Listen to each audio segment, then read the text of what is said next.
Bueno, empezamos la grabación. Em, Como decimos siempre, bueno, bienvenidos y bienvenidas a la última clase del seminario El pensamiento Girones de mi vida, el pensamiento político de Eva Duarte de Perón. Vayan poniendo en el chat su nombre completo y su DNI sin puntos para que Mari pueda hacer el registro del presente, del presentismo. Y después, incluso antes de enviar a hacer la certificación a Lanús, solemos mostrarles a ustedes mismos en el WhatsApp nuestra lista de cursantes acreditados y acreditadas, y ustedes nos dirán si tenemos algún error antes de pasarlo a la facultad. Así que nos avisan, ¿eh? Eso lo vamos a hacer en estos días. Ya teniendo quórum, arrancamos, gente. ¿Les parece? ¿Estamos para arrancar? ¿Todo bien? Andrea Ortiz, ¿nos recibís bien? Mariana, ¿nos recibís bien? Todo en orden. Muy bien. Vamos entonces. Bueno, hoy le vamos a dedicar el día a Evita después de Evita. Entonces yo necesito hacer al principio un comentario junto con ustedes acerca de la experiencia de la eternidad y la experiencia de la muerte en la modernidad y en otras culturas. Luego de hacer eso, vamos a quedarnos particularmente con la aspiración o la vocación de eternidad de Evita, y la vamos a inscribir en los pensamientos y en las culturas latinoamericanas, todo lo que ella anhela en materia de eternidad. Una vez que hacemos eso, vamos a ir al cuento, esa mujer. Allí vamos a ver lo que provoca, sí, primero vamos a ver la concepción de Evita sobre la idea de muerte y la idea de eternidad. Pero después vamos a ver cómo esa idea hecha acción, qué provoca en otros y qué provocó en nuestra cultura. Qué provocó en quienes no la querían, pero sobre todo qué provocó en la militancia y la lucha de los 60, los 70 y hasta el día de la fecha. Eso vamos a hacerlo en la segunda hora. En la primera hora vamos a intentar tomar menos de una hora, vamos a tomar la idea de las experiencias de eternidad. Yo les voy a contar dos experiencias personales. Yo me considero hija de la modernidad, absolutamente, hija del pensamiento racional, hija del pensamiento donde la muerte es un límite donde no hay realidad material del sujeto, donde ese sujeto parece desvanecerse, desaparecer, y casi les diría que pensar en la eternidad de esa misma persona es más una cuestión de fe que una cuestión razonada, porque si me lo pongo a razonar, digo, eso es imposible.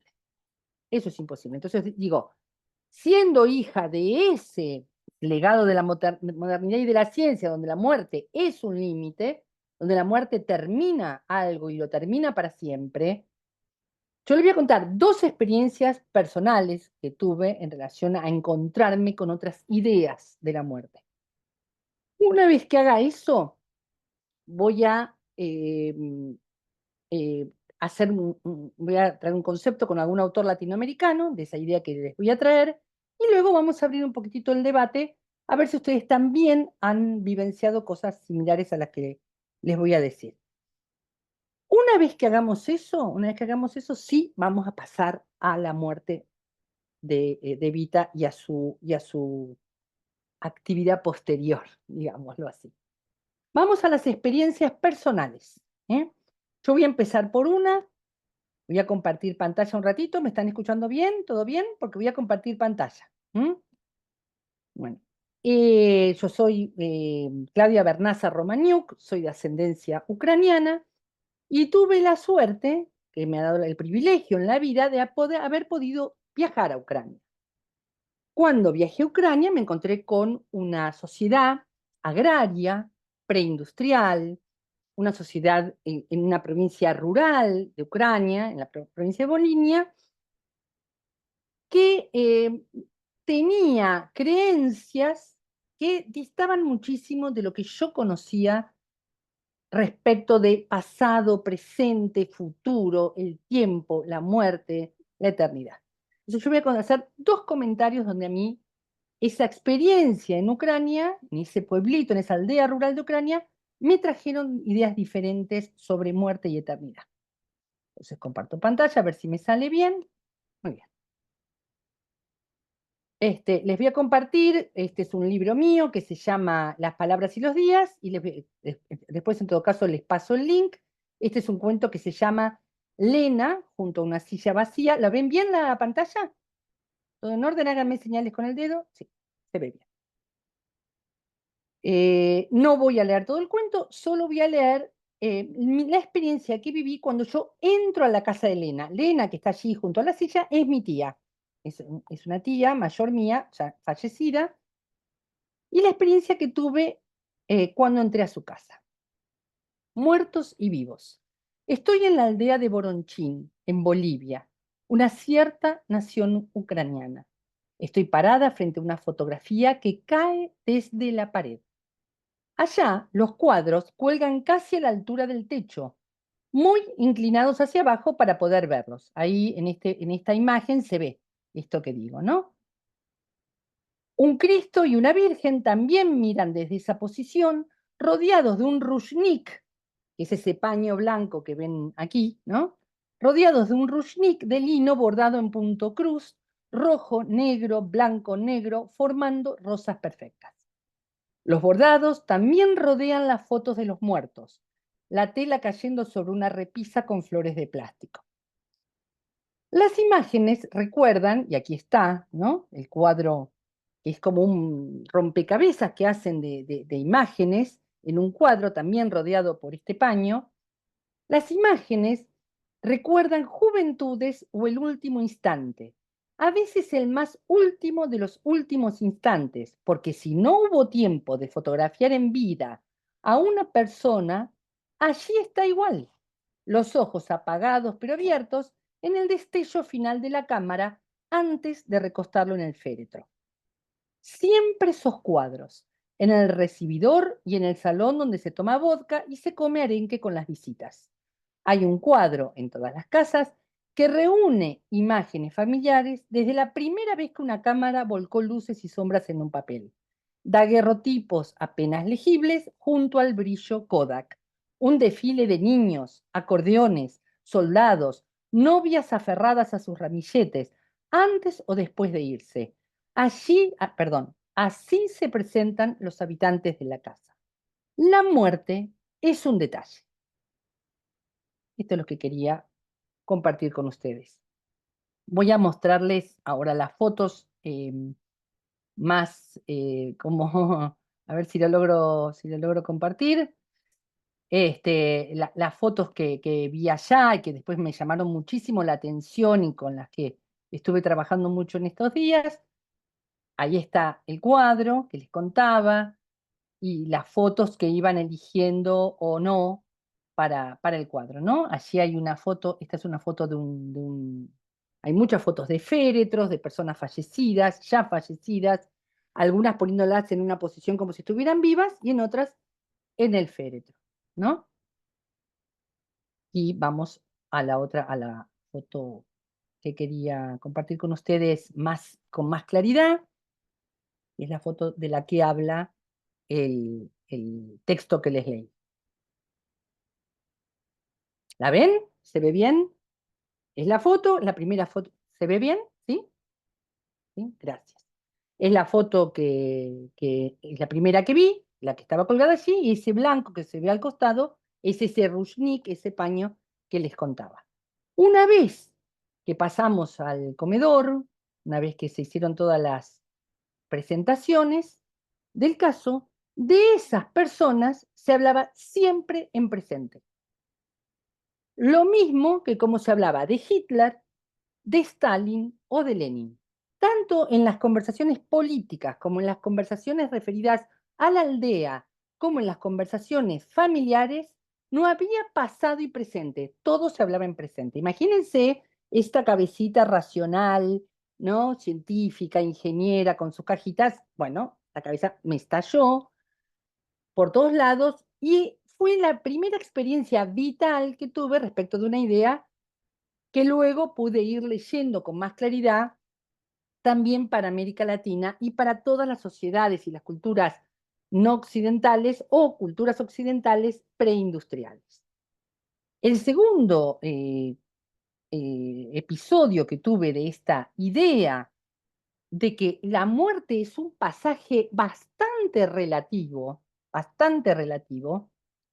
fue en Bolivia, más exactamente en Copacabana. Ustedes saben que Copacabana, la Virgen de Copacabana, está en Bolivia, a orillas del lago Titicaca. Quizás nosotros conocemos más la playa de Copacabana en Río de Janeiro, pero el original, la toponimia original es de Bolivia, es de una ciudad que se llama Copacabana, donde está la Virgen de Copacabana.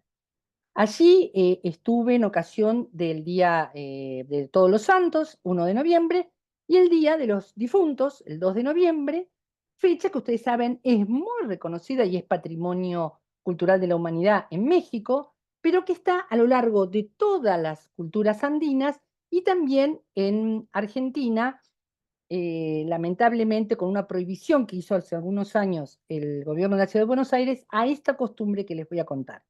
En Copacabana, ese día, sobre todo el 2, el segundo día, se van las familias con sus canastos, como una suerte de picnic, almuerzan alrededor del sepulcro del muerto al que van a visitar, digamos, y se almuerza o se come aquello que le gustaba a esa persona, se va con eso, y los que están en cada sepulcro van de visita al sepulcro de al lado o al sepulcro de más allá, y los que están en ese otro sepulcro les cuentan la historia de ese fallecido, de esa persona que están visitando.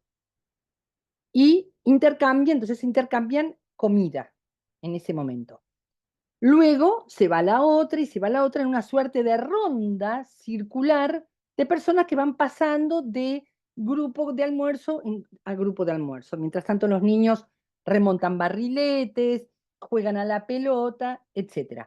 Nosotros éramos el dato curioso aquel día en aquel cementerio, Kiki y yo, europeos, con estos rasgos europeos, más altos que el resto y demás.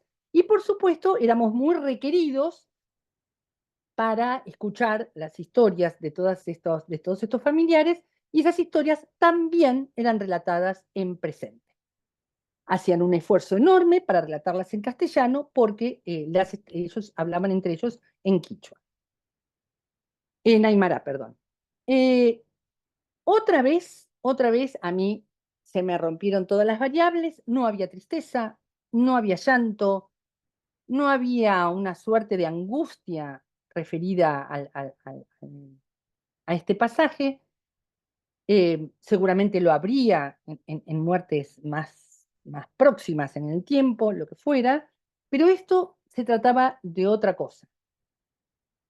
Yo quisiera después contarle lo que dicen algunos autores sobre estas experiencias, pero antes de ir a este autor latinoamericano que quiero compartir con ustedes y sobre esta experiencia de eternidad y de esta suerte de lugar de la muerte en la vida humana, me gustaría, si alguno tiene ganas, si quiere, contar si tuvo alguna experiencia similar de este tipo que quiera comentar, tanto sea en el chat o a viva voz.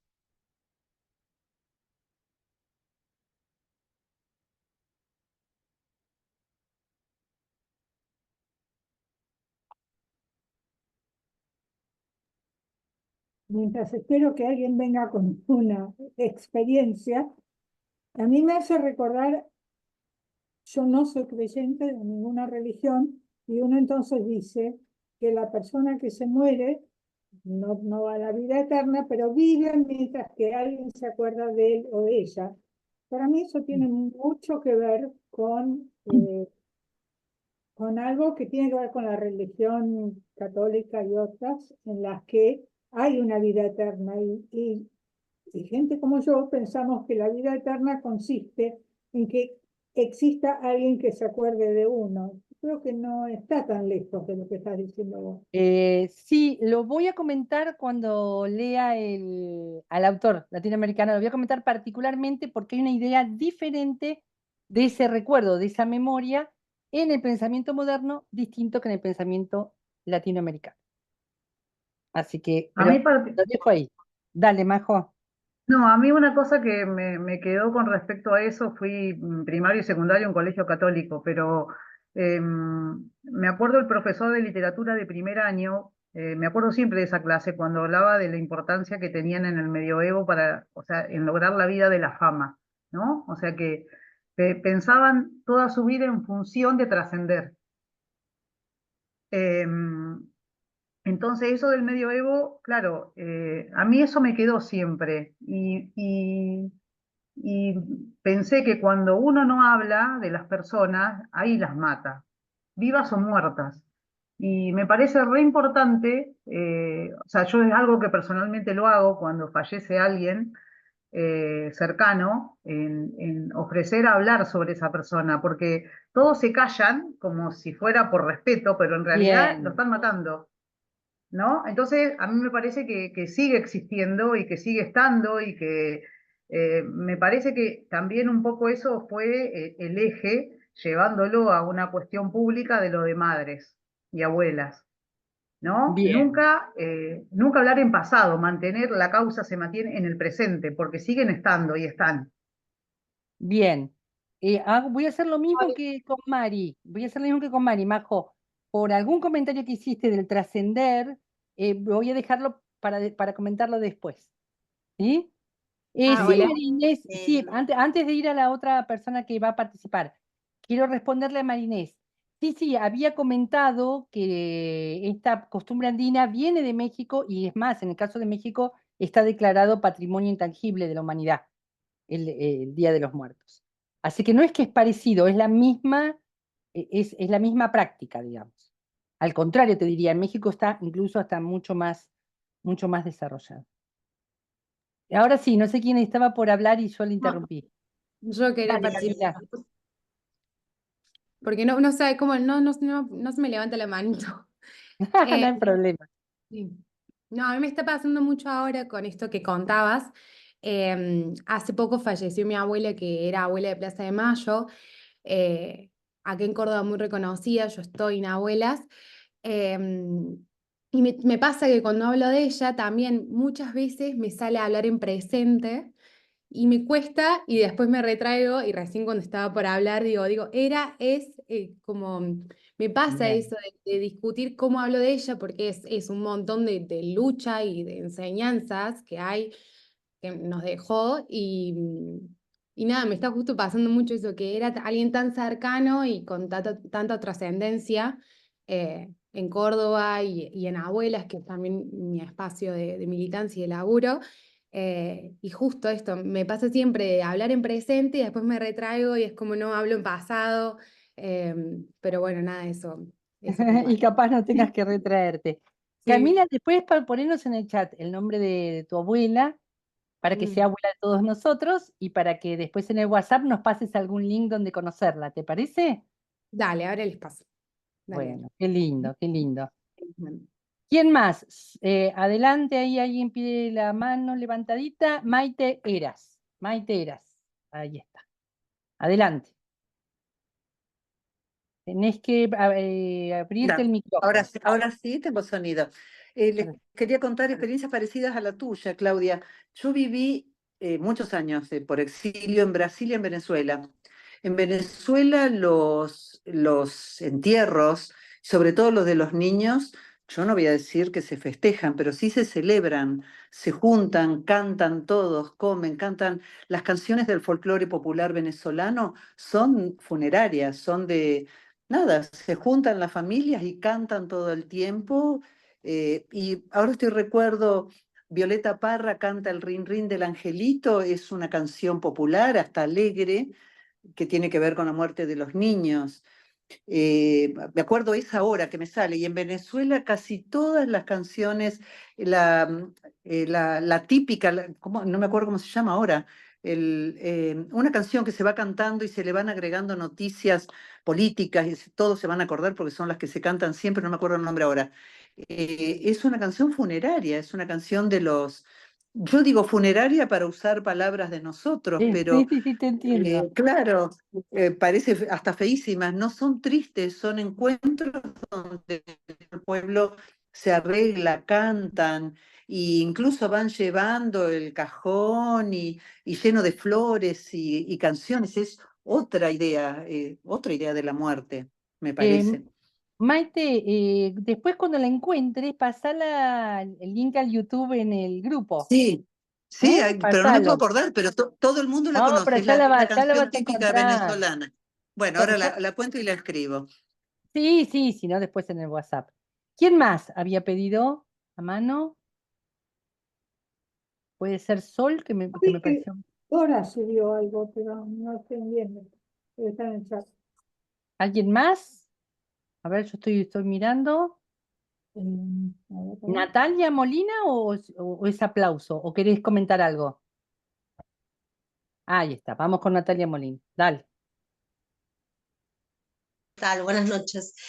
Yo a partir yo creo que el alma es eterna y eso lo aprendí cuando nacieron y murieron mis hijos hace 19 años. Y que fue un aprendizaje no hice velatorio y esa historia, sino que directamente en el sepelio planteé la cuestión de plantar plantas en la tumba en ese momento.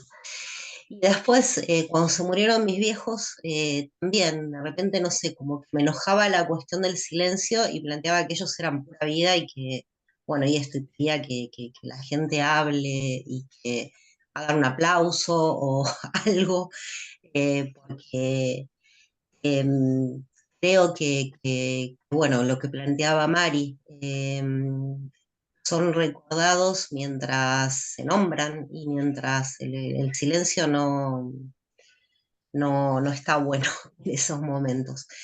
Eh, y después aprendí eso también de una maestra que tuve de música cuando era niña, que nos llevaba a los momentos importantes de su vida. Era alemana ella y nos llevó a tocar al casamiento de la hija y nos llevó a tocar al sepelio del marido también. Ella planteaba que la vida continuaba. Muchas gracias. ¿Algún comentario más?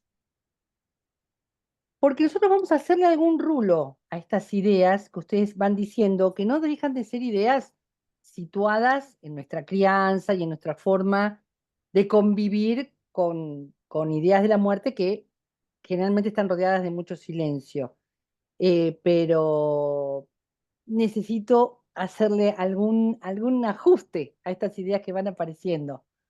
Em, la voy a hacer, el ajuste lo voy a hacer, por suerte Telecentro me está dando señal. Lo voy a hacer con un comentario que está referido a una idea de pasaje por la vida y por la vida eterna que viene sobre todo de la cultura africana y que estuvo muy presente en el triunfo de la revolución haitiana. Una revolución haitiana que tenía un grupo de negros, digamos, que tenían todas las de perder frente a los criollos y a los blancos, y que sin embargo, a partir de una suerte de concepción de la vida, había una energía y además ciertas circunstancias que hicieron que fuera otro resultado de una guerra absolutamente desigual que permitió la independencia de Haití. Pero ¿qué van a decir de la eternidad en esta concepción? Y que ahí hay algún giro respecto a lo que nosotros venimos teniendo desde nuestra cultura cristiana, nuestras creencias cristianas y demás. ¿Qué dice Alejo Carpentier en el libro El reino de este mundo, que es el libro que cuenta esta revolución? Él dice, en el reino de los cielos no hay grandeza que conquistar, puesto que allá todo es jerarquía establecida, incógnita despejada, existir sin término, imposibilidad de sacrificio, reposo y deleite. Por ello, agobiado de penas y tareas, hermoso dentro de su miseria, capaz de amar en medio de las plagas, el hombre solo puede hallar su grandeza, y digo yo, y por lo tanto su eternidad, en el reino de este mundo, que es como se llama el libro. Es decir, hay una idea de permanencia, no en un cielo alejado, no en un lugar diferente, no en un lugar que no forma parte de la cosmogonía que habito. Ese lugar donde permanecemos es un lugar que está muy ligado a lo que nos pasa ahora, está muy ligado a lo que somos, y en definitiva, no es solo el tema del recuerdo, digamos, que dije, bueno, después lo voy a comentar, no es que trasciendo solo porque me recuerden, eso está muy presente en las ceremonias mexicanas, o no es solo que permanezco porque hablan, sino que permanezco en la medida que estoy embarrada en este mundo. Que lo que se hable de mí lleve el barro de este mundo, no un velo de santidad.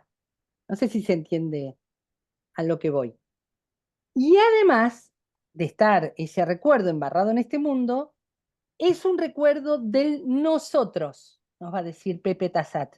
No es un recuerdo de yoes individuales.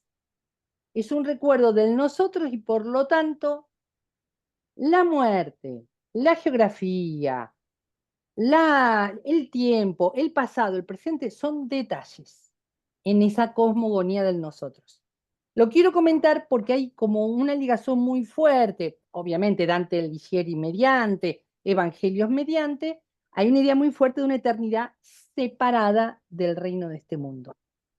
Y acá, bueno, justamente el personaje de la novela es un personaje que convertido en animal se queda en este mundo. Se queda en este mundo luchando esa revolución, digamos. Lo comento porque más bien ahí se inscribe la eternidad que estaba imaginando Evita, y lo voy a decir en una sola frase de ella de mi mensaje. Quiero vivir eternamente al lado de Perón y de mi pueblo. No habla del reino de los cielos, no habla de un espacio, de una tierra sin mal, digamos, como dicen las culturas precolombinas mayas, aztecas de América del Norte. Va a hablar, quiero vivir eternamente acá, en este quilombo. En este quilombo. Entonces, la presencia de Evita es una presencia que a ella le interesa, no solo como un recordatorio al estilo memorial, sino como un recordatorio hecho acción. Esto es, digamos, el pequeño detalle. No es solo que hablen de mí, es que la acción que suceda después de mí hable de mí. No solo tu boca, no solo el memorial, no solo una baldosa que se pone, sino que lo que vos hagas, hables de mí, que alguno de ustedes comentó, lo de, creo que Majo, no me acuerdo quién, lo de la lucha de las madres como una lucha presente, como manera de actualización y de presencia de los hijos, ¿no? Así que vamos más por ahí. No sé si tienen comentarios que hacer. Obviamente,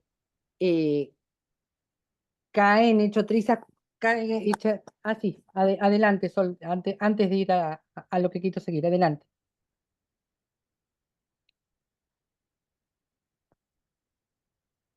A ver, ahora si podés. Sí. Ahora sí, ¿cómo andan? No, yo Ujú. quería comentar que me hace acordar al discurso de la oración fúnebre de Pericles, de como esta concepción que tenían los griegos, no de la trascendencia, sino de la inmanencia, que veían a la muerte como un fin que tenía que justificar la vida, era un eterno retorno. Y entonces tenían esta deidad, ¿no? La Moira, era la medida de vida que tenía el griego, el ciudadano griego, y que entonces la muerte era lo que iba a darle sentido a esa vida, y lo mejor que le podía pasar a un ciudadano griego era morir por la polis, porque el morir por la polis era darle el sentido político, comunitario, a la vida que había llevado. Y me parece que un poco interpela en ese sentido, ¿no? Es decir, no es una cuestión, la muerte no trasciende y quedas fuera de la vida social, sino que volvés porque formás parte siempre, digamos, del bien común, de lo que es de todos. Eso. Muchas gracias, Sol, muchas gracias porque es una gran puerta de entrada, lo que acabas de decir es una gran puerta de entrada al análisis de la trascendencia de Evita, así que te lo súper agradezco y además creo que todos estamos encantados con tus comentarios siempre, aprendemos muchísimo de tus comentarios, felicitaciones, yo necesito que te sigas escribiendo al seminario todos los años para tener tus comentarios maravillosos, así que gracias por el comentario y gracias por la puerta de entrada que nos abrís a qué está pasando con la muerte de Evita, porque no puede explicarse solo por la muerte joven, como yo les decía en el WhatsApp. No puede explicarse solo por eso, lo que pasa con ella una vez fallecida. ¿Algún comentario más? Me pareció que lo que dijo Sol, vos dijiste, Erika no quería que nos acordáramos de ella, Eso, que eso, fuera un modo de actuar. Eso exactamente. canché ahí. Así es, así es. Eso es lo que quería dejar como más claro y en esto que les comentaba hoy, de hablar en presente de los que ya no están, en tanto la experiencia latinoamericana como la experiencia que les contaba de Ucrania, es un modo de seguir vivo, no como un memorial, sino como un modo de acción, que es mucho más claro en Evita. Es mucho más claro en ella, o resulta muy claro por los comentarios que ella hace, sobre todo en mi mensaje.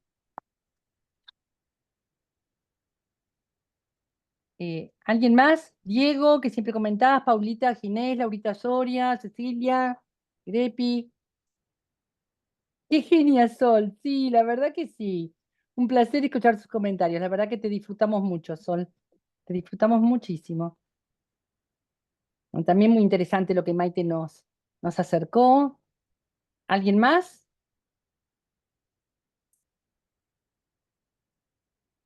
¿O avanzamos? Estoy dejando un ratito, por si acaso.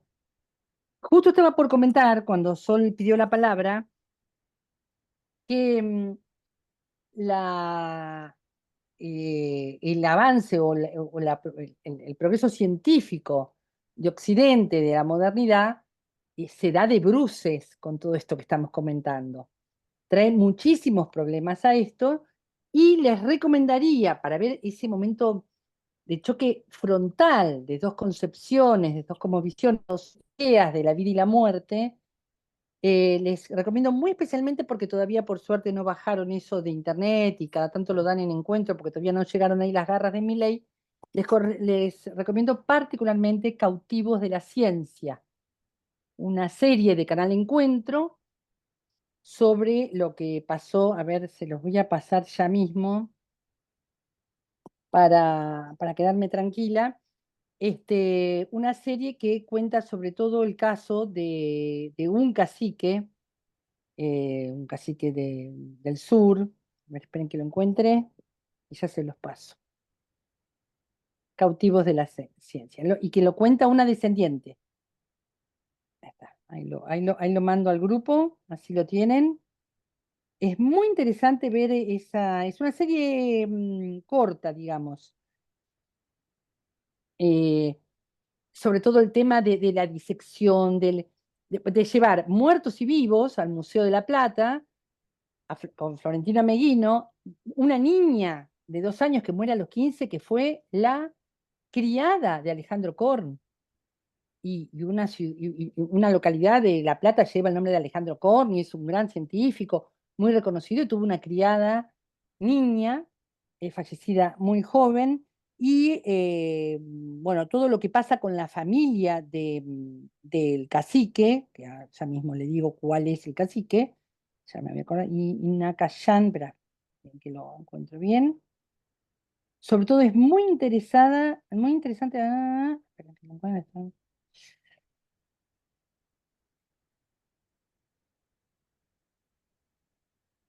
Bueno, por supuesto, acá. Ajá, Ina Cayal, correcto. Sí. Se centra la historia, la serie, como siempre se necesita un héroe, digamos, se centra en la vida del cacique Ina Cayal y es muy interesante los comentarios de los científicos del museo, de todos los equipos de Florentina Meguino, hablando de su dejadez, de su abandono, de su alcoholismo y toda la restauración de su persona como ser digno y como ser vivo y viviente en la eternidad de ese pueblo, toda la recuperación que hacen de sus restos su pueblo y con un enterramiento con la cultura de ese pueblo. Así que ya se los dejé. En realidad les dejé, ahí me acabo de dar cuenta que les dejé un artículo de diario. Después les busco el link o alguien que encuentre el link de Cautivos de la Ciencia en Canal Encuentro en YouTube, si lo puede pasar. Pero como no quiero profundizar sobre estas diferencias entre las dos concepciones de vida y muerte, prefiero llevarlos al momento de un choque frontal, como es esta serie que es fantástico cómo trata el tema. ¿Listo hasta aquí? ¿Vamos hasta aquí? ¿Vamos? ¿Algún comentario? A ver si queda algún comentario en el chat. Estamos. Avanzamos entonces, gente. Avanzamos entonces. Todo lo que vamos a comentar ahora de Evita tiene que inscribirse en esto que no está en estas concepciones circulares, comunitarias, estas concepciones sobre la vida, la muerte, la eternidad que estamos comentando. Ay, gracias, Eva. Eva acaba de poner el canal YouTube con la serie Cautivos de la Ciencia. Te pido, Eva, que después lo pongas en el WhatsApp para que no se nos pierda, porque ahora se cierra el chat y lo perdemos, si no. Buenísimo, Eva, mil gracias. Obviamente, esto lo podemos pensar ahora haciendo nuestras propias hipótesis a partir de lo que Eva dice, porque Eva no lo va a comentar así. No lo va a comentar así. Eva lo va a intuir, lo va a decir como puede, como le sale, no hace una elaboración de estas ideas, particularmente de estas ideas, ella está transitando el dolor y la rabia que tiene respecto de su muerte inminente, pero en el quiero vivir eternamente con Perón y con mi pueblo, en el quiero que me sigan escribiendo cartas como si yo estuviera aquí, hay una intuición, hay un conocimiento, hay un saber ancestral, digamos, un saber propio del ADN latinoamericano que está con Evita, que no es que lo aprendió de un libro, está con ella, vive con ella y ella lo alcanza a nombrar así. ¿Está? Entonces, dicho esto, nosotros necesitamos ahora saber qué pasó con su cadáver, eso es lo primero que vamos a hacer, y qué pasó con su vida militante posterior, década del 60, 70, etcétera, ya no como un hecho producido por lo que produce la muerte joven, porque si no, también James Dean hubiera provocado cosas similares y no las provocó cosas propias de la muerte joven, pero no lo que provocó Eva, y también para saber qué cosas la diferencian de otros líderes sociales con muerte joven. Eso también lo vamos a necesitar diferenciar. Pero si les parece, empezamos por lo que pasó con su cadáver. ¿Estamos? ¿Les parece eso? Muy bien, ¿quién tiene posibilidad, no sé si Majo o Sol o María, quién tiene posibilidad de tener a mano el cuento Esa mujer para, vamos a ir leyendo, no lo vamos a leer todo, pero vamos a leer algunas partes. ¿Quién lo puede tener a mano?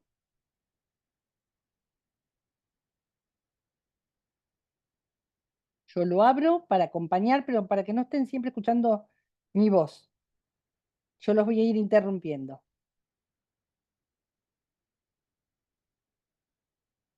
Laurita, ¿le das voz entonces? Te pasamos audio, Laura. Ahí está. Arrancamos. A ver si podés.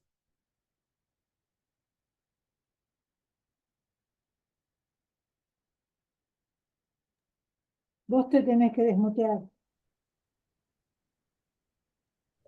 Ahí está. ¿Me Ahora escuchan? sí. Sí, ¿Sí? perfecto.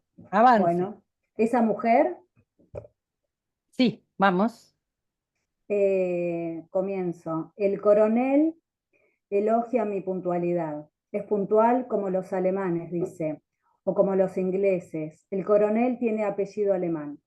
Es un hombre corpulento, canoso, de cara ancha, tostada, He leído sus cosas, propone, lo felicito. Mientras Te sirve pido, dos te grandes... pido, Laura, te Sí, pido ir más lento y ok, enunciando. Cuando es diálogo, hacer la pausa cuando va a hablar el otro. Necesitamos meternos y crearnos este diálogo. Empezamos de nuevo. ¿Dale? ok. El coronel elogia mi puntualidad. Es puntual como los alemanes, dice, o como los ingleses. El coronel tiene apellido alemán. Es un hombre corpulento, canoso, de cara ancha, tostada. He leído sus cosas, propone. Lo felicito.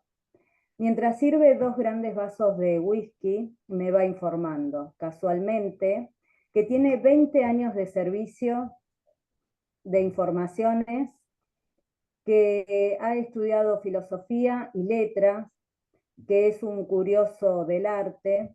No subraya nada, simplemente deja establecido el terreno en que podemos operar, una zona vagamente común. Desde el gran ventanal del 10º piso se ve la ciudad en el atardecer, las luces pálidas del río. Desde aquí es fácil amar, siquiera momentáneamente, a Buenos Aires. Pero no es ninguna forma concebible del amor lo que nos ha reunido. El coronel busca unos nombres, unos papeles que acaso yo tenga. Yo busco una muerta, un lugar en el mapa. Aún no es una búsqueda, es apenas una fantasía. La clase de fantasía perversa que algunos sospechan que podría ocurrírseme. Dejamos ahí, Laurita. Ok, Dejamos ahí. Dejamos ok. ahí, por favor. Ahora después le pido a otro que lea la parte que sigue, pero quiero quedarme acá. Ustedes saben que el coronel del que habla este cuento es el coronel Koenig. Es un coronel que está con, se ha producido el golpe de la revolución fusiladora y parece ser que este es el gran informante acerca del derrotero del cadáver de Evita. Muchos hemos visto una excelente actuación del hijo de Héctor Alterio, Ernesto Alterio, una gran actuación en una serie de hace poco tiempo de este coronel. Este coronel, que parece tener las claves del derrotero del cadáver de Evita, se encuentra con Rodolfo Walsh, o sea, el protagonista es el propio escritor, no hay un alter ego, es él. El protagonista es el propio escritor que está fantaseando, cuando él habla de la fantasía, está fantaseando y tiene ganas y tiene mucha vocación de hacer una investigación parecida a la de Operación Masacre.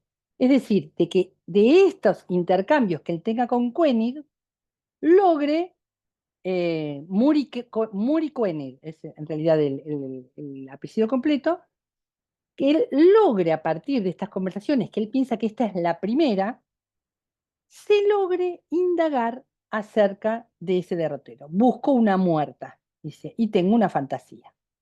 ¿Está? Otro comentario más, porque quizás los que no hayan visto la serie no conozcan este tema. Muri Koenig había sido parte de la custodia de Evita, en la Fundación Eva Perón y custodia militar en vida de Evita. Incluso tuvo en algún momento algún intercambio con ella. ¿Sí? ¿Vamos hasta aquí? ¿Estamos bien? Vamos.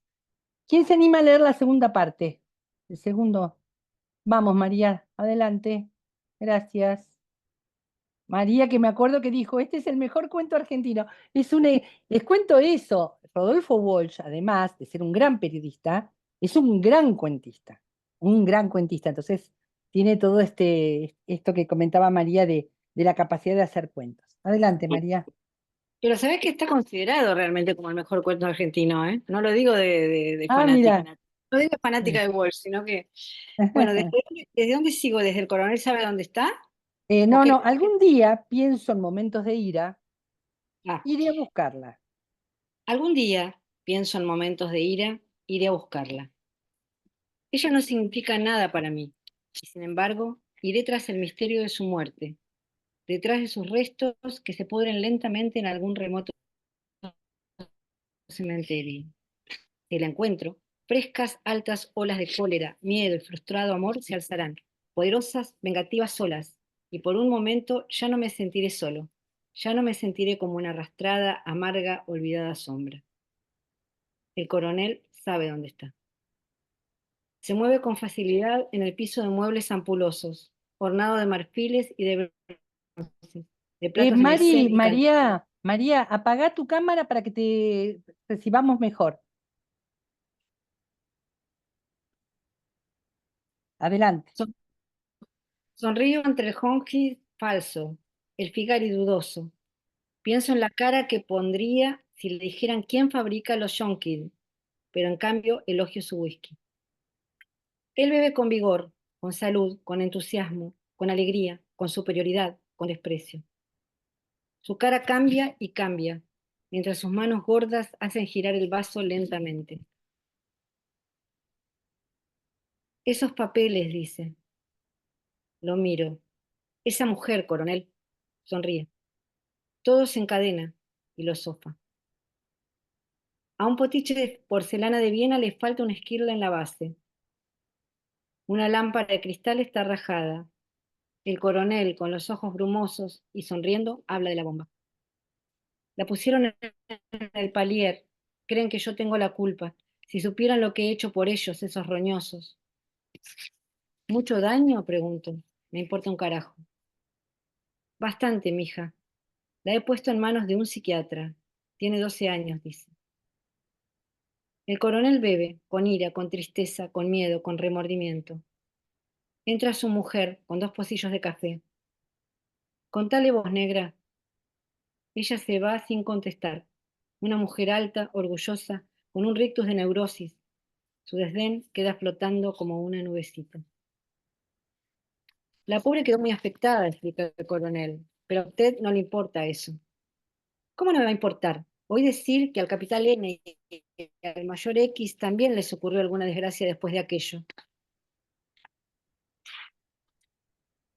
El coronel se ríe.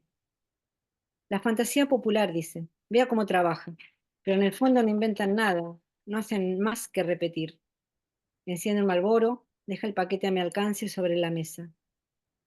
Cuénteme cualquier chiste, dice. Pienso, no se me ocurre. Dejamos acá. Cuénteme cualquier chiste político, el que quiera. Dejamos acá, Mari. Bien. Dejamos acá. Y vamos a resaltar ese final, eso que acabas de leer. Cuénteme cualquier chiste. Cuénteme cualquier chiste político, el que quiera, y yo le demostraré que estaba inventado hace 20 años, 50 años, un siglo, que se usó tras la derrota de Sedán o a propósito de Hindenburg, de Dollfuss o de Badoglio.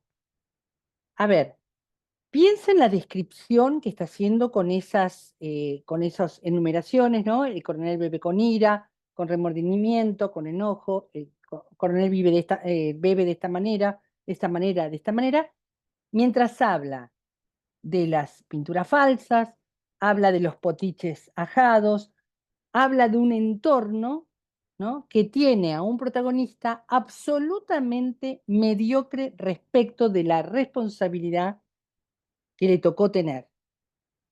Cualquier parecido con el presente, vamos a decir el dicho, si cualquier parecido con el presente no es casualidad.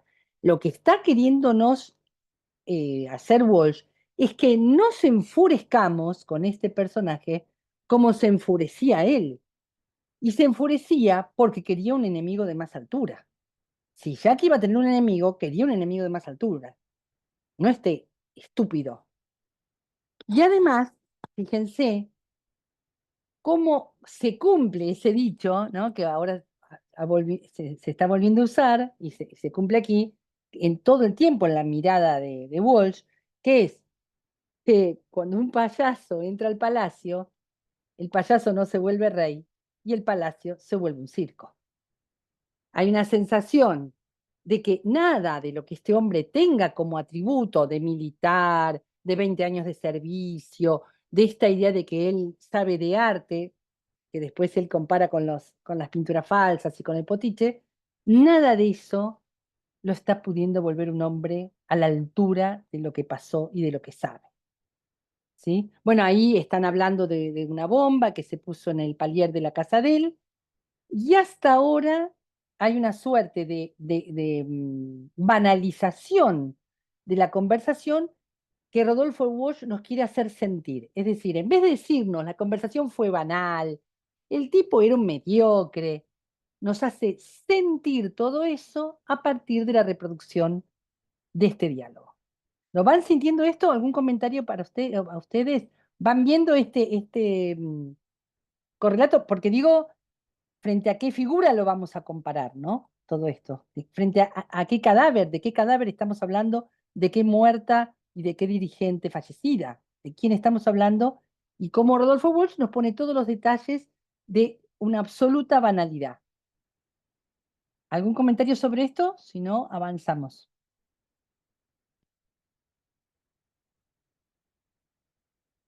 Si seguís vos, María, que sería un gusto, pero tendrías que apagar la cámara.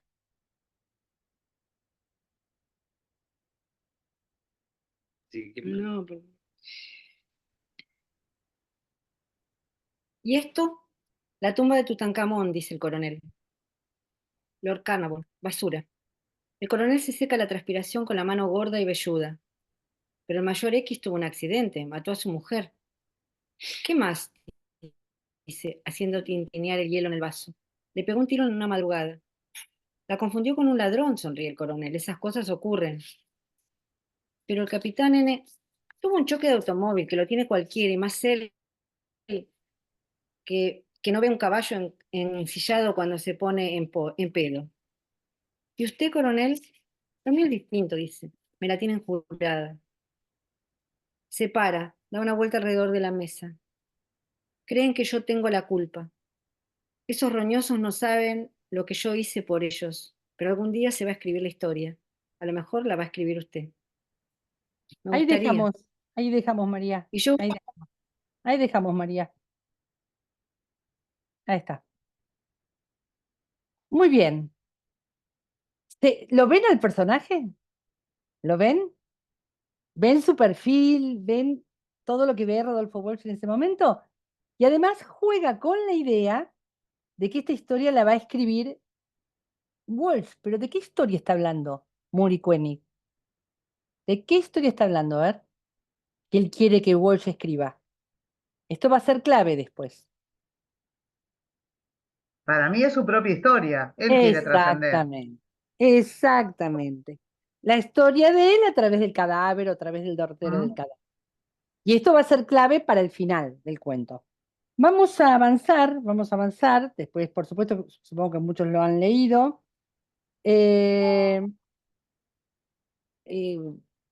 Paso a la parte donde ya empieza a hablar del cadáver. Y les voy lo leo yo porque me cuesta contarles dónde está lo que quiero leer, así que lo tengo marcado acá. Dice, ¿me escucha? Lo escucho.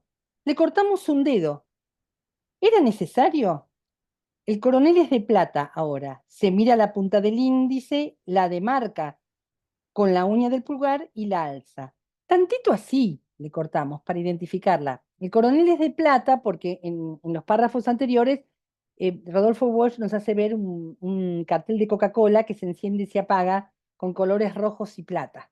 Por eso el coronel es de plata en ese momento y le cortamos un dedo. ¿No sabían quién era?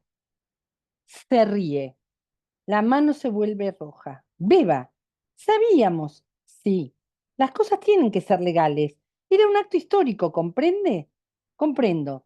La impresión digital no agarra si el dedo está muerto. Hay que hidratarlo. Más tarde se lo pegamos. ¿Ustedes se dan cuenta la banalidad de lo que está relatando? Que le cortaron un tantito así para poder identificarla y después se lo pegamos, ¿no? Así sigue, ¿no es cierto?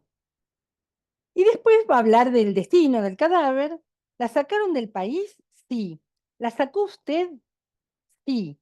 ¿Cuántas personas saben? 2. ¿El viejo sabe? Pregunta Rodolfo Walsh, ¿no? Se ríe. Cree que sabe. A ver, ¿El viejo sabe? ¿Juan Domingo Perón sabe? Y Mori Koenig tiene el tupé de decir, él cree que sabe. Está más allá de Perón. Él es mucho más a partir de ese contagio que él pretende de la historia de Evita. Él cree que sabe. ¿Dónde? No contesta. Hay que escribirlo, publicarlo, le responde Rodolfo Walsh. Sí, algún día. Parece cansado, remoto. Ahora me exaspero. ¿No le preocupa la historia? Yo escribo la historia y usted queda bien, bien para siempre, coronel. La lengua se le pega al paladar, a los dientes. Cuando llegue el momento, usted será el primero. No, ya mismo, piense, para Match, París Match, Life, $5.000, 10.000, lo que quiera. Se ríe. ¿Dónde, coronel? ¿Dónde? Se para despacio, no me conoce. Tal vez va a preguntarme quién soy, qué hago ahí. Y mientras salgo derrotado, pensando que tendré que volver o que no volveré nunca, mientras mi dedo índice inicia ya ese infatigable itinerario por los mapas, uniendo isoyetas, probabilidades, complicidades, mientras sé que ya no me interesa y que justamente no moveré un dedo ni siquiera en un mapa, la voz del coronel me alcanza como una revelación. Es mía, dice simplemente. Esa mujer es mía. Y creo que con este final está más que justificado lo que dice María Marta, que sea considerado el mejor cuento de la historia.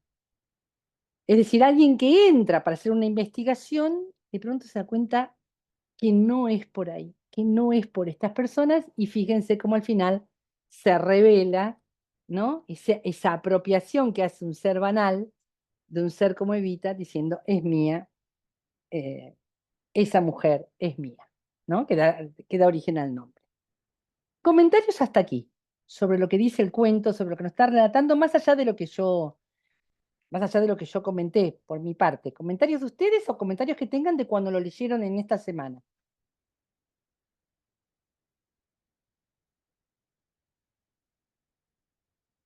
Bueno, un primer comentario lo hago yo, y ahí vamos con Sol. Primer comentario que hago yo. Si pongo en valor el cuento de Rodolfo Walsh, no es solo por su calidad literaria y tanta cosa, sino porque esta historia contiene el cuerpo terrenal de Evita. No es una historia de trascendencia inmaterial. La historia de su permanencia en el reino de este mundo contiene a su propio cadáver. Esto es lo que me parece importante como señalar como punto de partida. Por eso en esta Evita, después de Evita, empezamos por ahí. Adelante, Sol. Es un cuentazo, realmente, es impresionante. Hay varias cosas que a mí me parecen muy interesantes del cuento. Lo que más me llama la atención es la forma literaria que tiene Walsh de contar no solo una historia, porque yo en eso también lo sigo un poco a Piglia, que habla de que la mejor capacidad del narrador es la de contar más de una historia a la vez.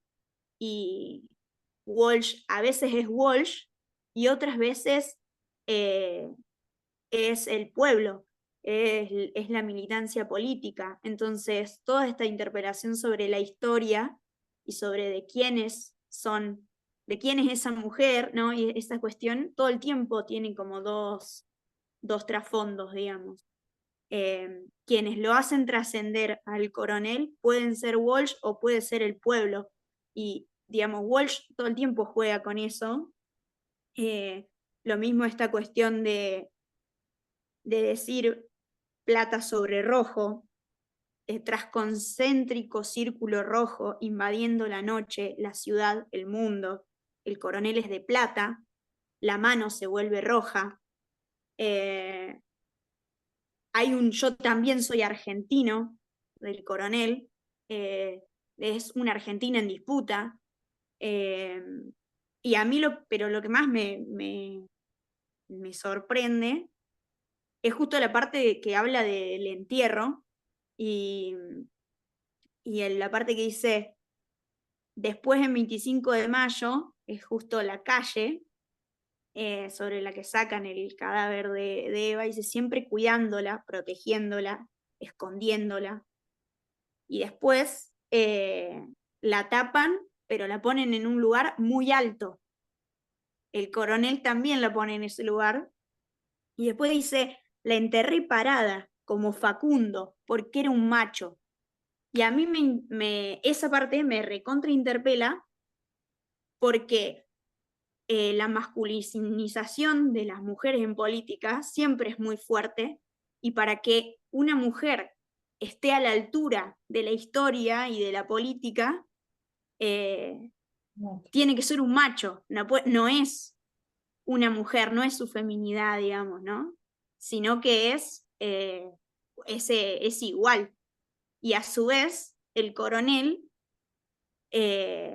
la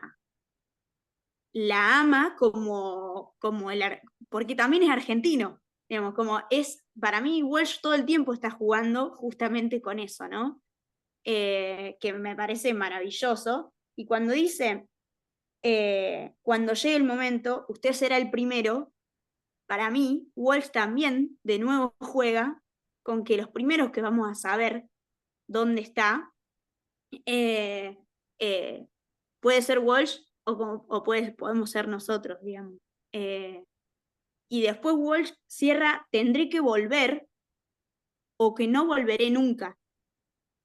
Y ahí también está hablando del pueblo, no está hablando solo de Walsh para mí.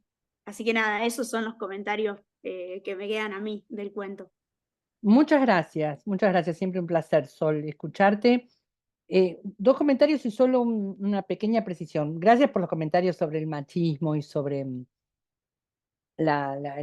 cómo ella tenía que ser varón para que estuviera a la altura de Muriqueni, pero quería solo hacer un ajuste acerca de, vos decís, él la ama, él se apropia de un fenómeno político, social, religioso, que cree él estar a la altura de poder apropiarse de ese fenómeno y de dominarlo y de manejarlo.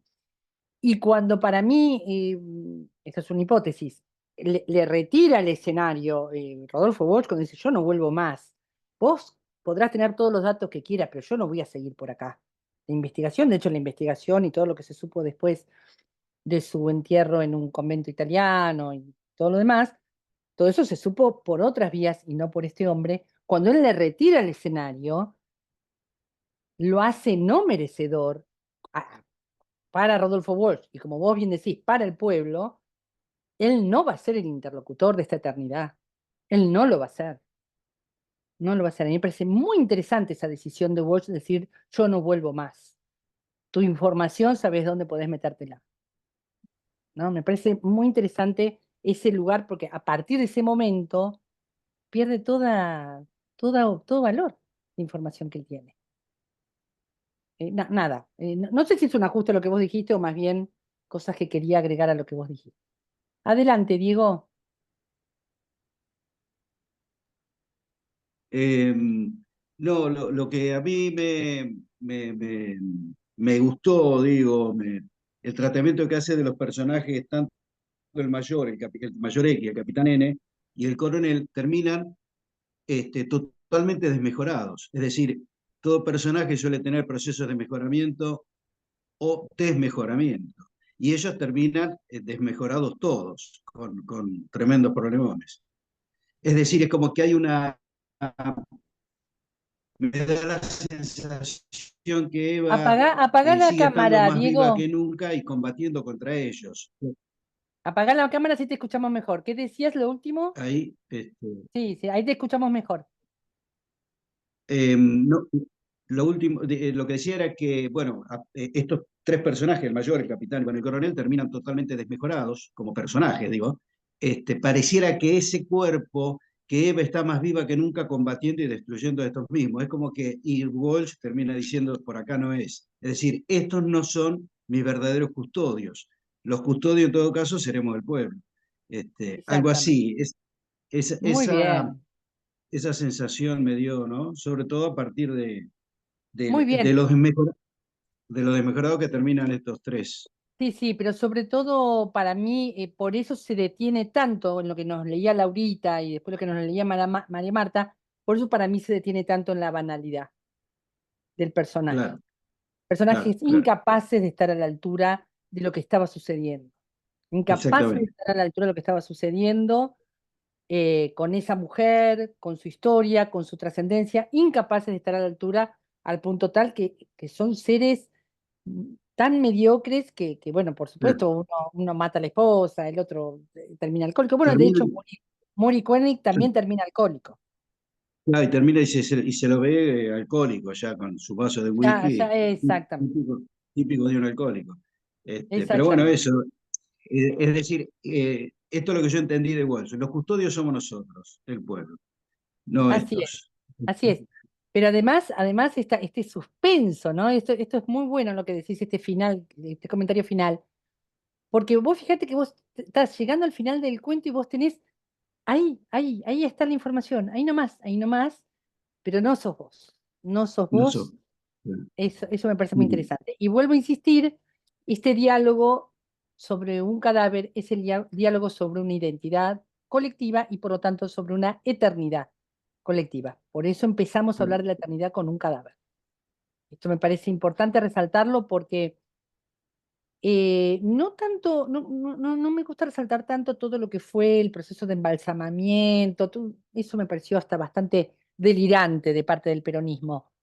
En cambio, este episodio de la permanencia en escondites del cadáver y el de no querer, digamos, de adueñarse del cadáver para que no haya una pertenencia colectiva, me parece muy interesante como concepto de eternidad. Muy interesante. ¿Qué más? ¿Qué más por ahí? Antes de ir a la evita posterior.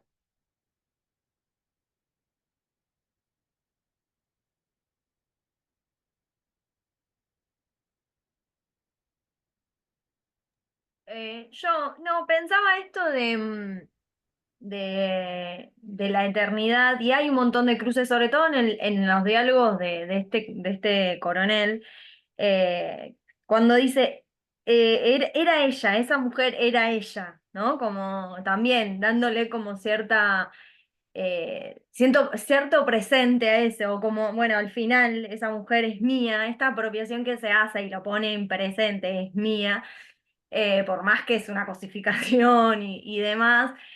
Creo que está el cruce entre lo eterno y la Así es, muerte así es, constantemente. Y por otro lado pensaba en esta apropiación que hace, es mía, cómo pueden apropiárselo tanto los enemigos como, así es, como los así es. sectores populares o el pueblo, ¿no? Como hay una doble apropiación de Evita.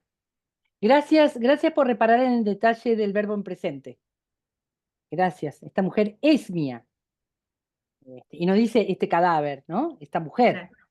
Esta mujer. Así, gracias por ese detalle y gracias por el tema de que él no va a dejar de ser él. Un machirulo, apropiador, violento, y así va a tratar a esa mujer que cree de él, ¿no?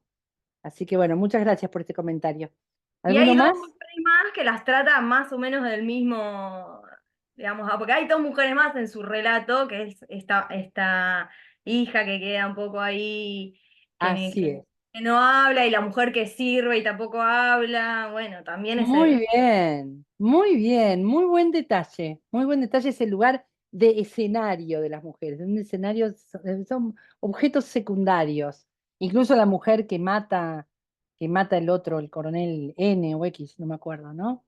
Gracias por ese detalle, Eva, gracias, el lugar en que pone a las otras dos personajes mujeres, muchas gracias.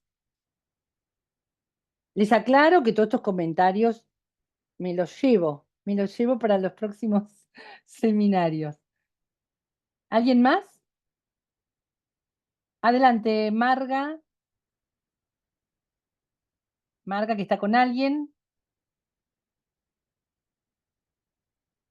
Tienen que desmutearse. Hola, buenas noches. Ahí está. Soy Osvaldo, el compañero de Marco.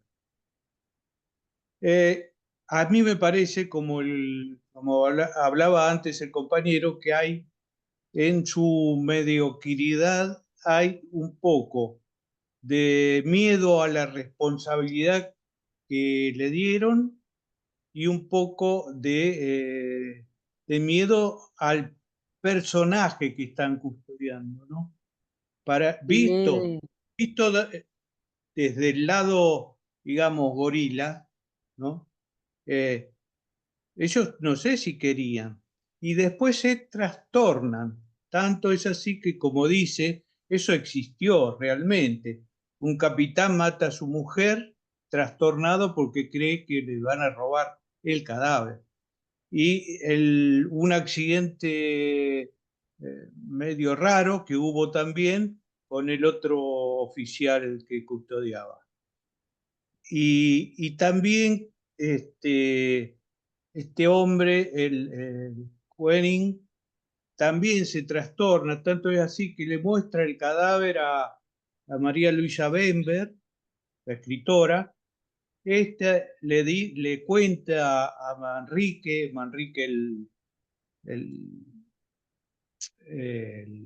Sí, Manrique. Paco Manrique, el político, sí. el que fue Que luego fue candidato candidato con las siguientes elecciones. le cuenta y Aramburu, cuando se entera Aramburu, le sacan el cadáver. No sé si él la lleva, como dice el cuento, ¿no? Que es un cuento en realidad, si la lleva él a enterrar. Pero a mí me da la impresión de que los tres están trastornados por esos dos motivos. La calidad del personaje que están custodiando, la dimensión que tiene, visto del otro lado inclusive, y el miedo a la responsabilidad, porque inclusive, según compañeros de esa época, se estaba formando un comando en esa época para rescatar el cadáver, porque los estaban siguiendo. Había un seguimiento del cadáver. Eso quería decir. Excelente tu comentario. Excelente tu comentario. Ese temor reverencial que los trastorna, como decís vos, pensemos que ellos no dejan de ser también latinoamericanos. Para ellos también está viva. Es un cadáver activo, no es un cadáver pasivo. Es un cadáver que acciona. Digo, ¿por qué comenzamos la historia o el comentario de la eternidad, tal como la concibe Evita, la empezamos con su cadáver? Porque ahí también circula esa eternidad viviente, o ese ser vivo con vocación de eternidad. Si no, no se entiende ese miedo. Ese miedo siempre es a lo vivo, a lo que te puede hacer algo, a lo que te puede trastornar, y que es lo que les pasa. No dejan de ser latinoamericanos también. Cipayos, gorilas, pero latinoamericanos. Para ellos está viva. Para ellos está viva. Así que gracias. Sí, tal cual. Después podemos hacer algún comentario, si alguien puede poner en el grupo algún comentario del comando que buscaba el rescate.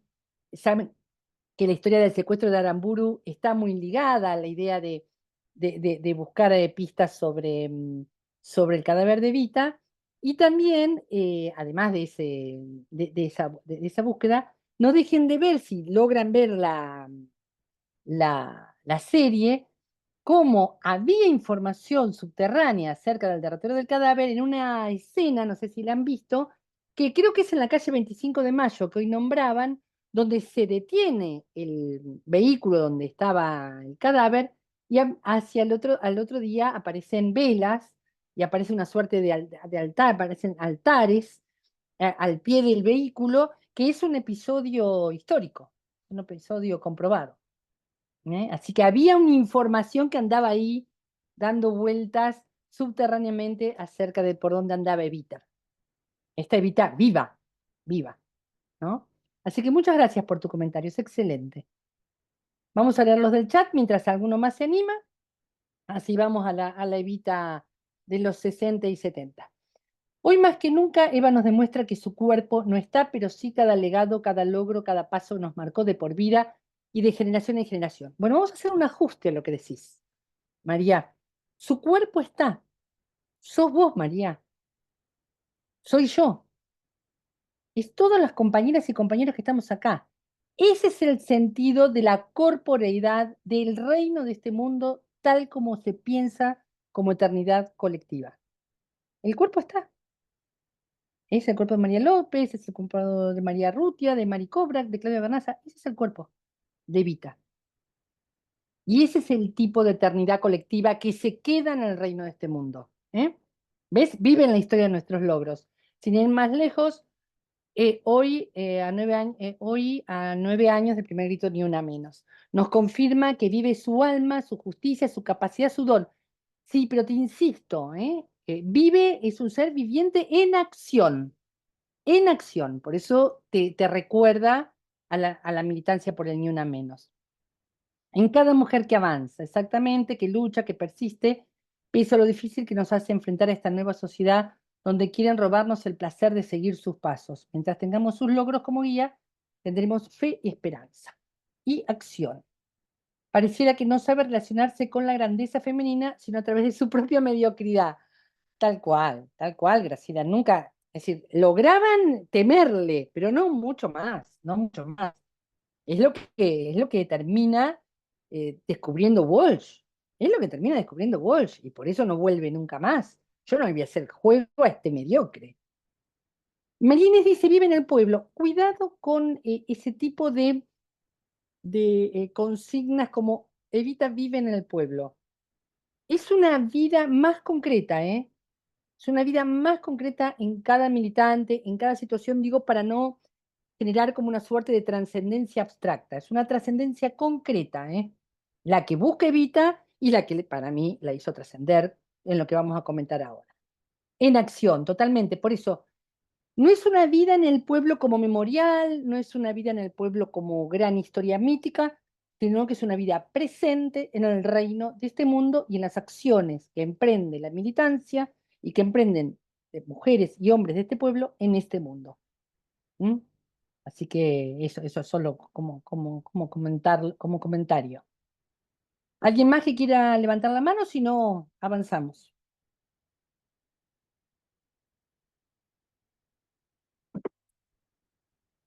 Bueno, ¿qué pasa con... Yo prefiero hoy, si ustedes no se molestan, yo hoy sigo de largo, aunque terminemos un ratito antes, en vez de hacer un descanso, estoy como enganchada con el tema y prefiero seguir la inspiración y en todo caso terminamos un ratito antes. El que quiere ir al baño o que quiera cambiar la yerba del mate, vaya y hágalo. Pero yo prefiero seguir si a ustedes no les jode.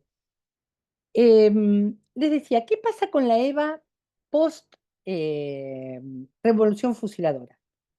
En primer lugar, hay un libro que muy rápidamente se publica en el exterior y que tiene mucha trascendencia en nuestro país, que es el libro La mujer del látigo, de Mary Main.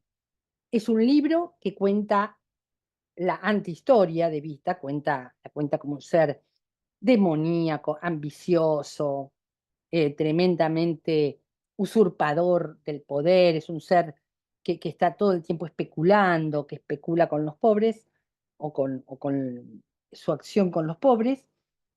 ¿Por qué lo comento este libro de Mary Main como primer comentario de Evita después de Evita? Porque ese libro tiene 2 o 3 pecados bastante visibles. En primer lugar, se busca hacer con ese libro lo que se había criticado de La razón de mi vida. Es decir, la publicidad, las grandes publicaciones editoriales, las grandes tiradas que se hacen de La razón de mi vida, son muy criticadas en la época. Cuando en realidad eran procesos editoriales muy comunes en la época, como había sido la distribución del libro de la biografía de la esposa de Roosevelt, del presidente norteamericano. Eran procesos editoriales muy comunes en la época. Y ni que hablar en Buenos Aires, que era una capital editorial muy importante en lengua castellana. Esa crítica, de todo lo que criticaron, esa forma de edición, de publicación y de distribución del libro, editan, publican y distribuyen La mujer del látigo, al punto tal que se llega a ser muy conocido en el periodo el libro y que es una de las fuentes que utiliza Alan Parker para la ópera rock. Lo comento porque no dejen de visitarlo, lo van a encontrar en internet, dando vueltas. No casualmente fue fue mi primer acercamiento a la figura de Evita. Era un libro que estaba en mi casa, que estaba en muchas casas de clases medias y clases altas de la Argentina, conviviendo con altares absolutamente invisibilizados. Hay un primer momento, que es un momento donde el pueblo la guarda, la cuida, está detrás de las perchas de los roperos, está arriba de los roperos, está en las cocinas, está con una suerte de protección alrededor, porque era peligroso tenerla, mientras que se publicaba y estaba visible La mujer del látigo.